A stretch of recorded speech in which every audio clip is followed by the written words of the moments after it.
महापुरुषांना किमान जातीमध्ये आपण डिवाइड करूया नको. महापुरुष सगळ्या जातीचे आहेत, सगळ्यांचे आहेत. मला दीपक पायगुडे भेटेपर्यंत असं वाटत होतं की राजकारण आणि समाजकारण याचं कॉम्बिनेशन माझ्या इतकं कोणी करतच नाही.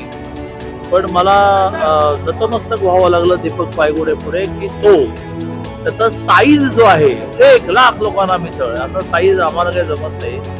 बाबासाहेबांनी जातीच्या विरुद्ध केलेला संघर्ष, विषमतेच्या विरुद्ध केलेला संघर्ष याची जाणीव जगातल्या भारतीयांनी ठेवली पाहिजे आणि ती ठेवली जाते.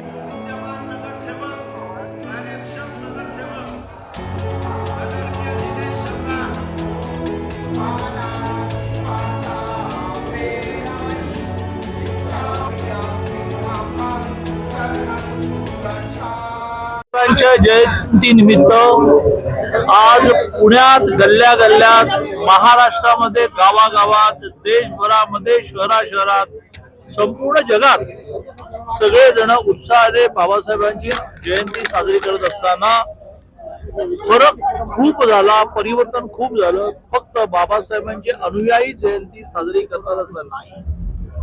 डॉक्टर बाबासाहेबांचे अनुयायी सगळेच आहेत, त्यांच्या जातीचे आहेत असं नाही.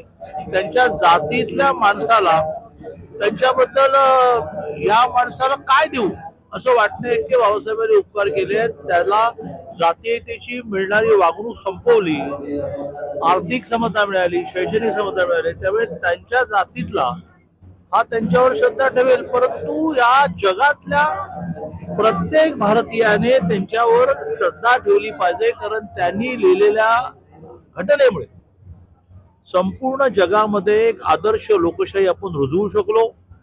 आणि त्यामुळे बाबासाहेबांनी जातीच्या विरुद्ध केलेला संघर्ष, विषमतेच्या विरुद्ध केलेला संघर्ष याची जाणीव जगातल्या भारतीयांनी ठेवली पाहिजे आणि ती ठेवली जाते. आज माझ्या घरी अनेक वर्ष बाबासाहेब आंबेडकरांची जयंती मी साजरी करतो. बौद्ध भिक्खू जेवायला येतात, बौद्ध भिक्खूंना वस्त्र देतो, हजारो लोक येतात.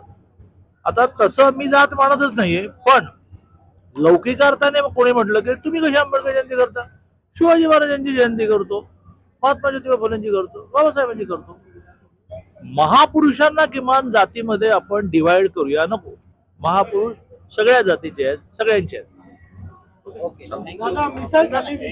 मिसळ कशी वाटली? दीपक पायगुडे हा असा राज्यकर्ता जन्माला आला.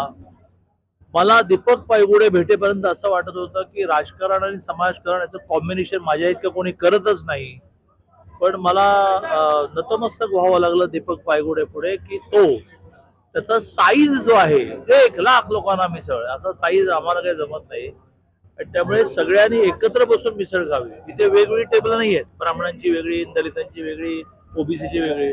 ज्याला खायचे त्याने एकत्र बसून मिसळ खा. आणि त्यामुळे सहभोजनाशिवाय, एकाच ठिकाणचं पाणी सगळ्यांनी प्यायल्याशिवाय, आंतरजातीय विवाहाशिवाय, पुरुष महिला विषमता संपल्याशिवाय या भारतीय समाजाचा विकास होणार नाही. कारण खूप मोठं पर्सेंटेज आपण दूर ढकलत असतो, बदलो ते विकासात येतच नाही. आणि त्यामुळे दीपक पायगुडेचा हा जो एकता मिसळ नावाचा प्रयोग आहे हा सगळ्यांनी केला पाहिजे.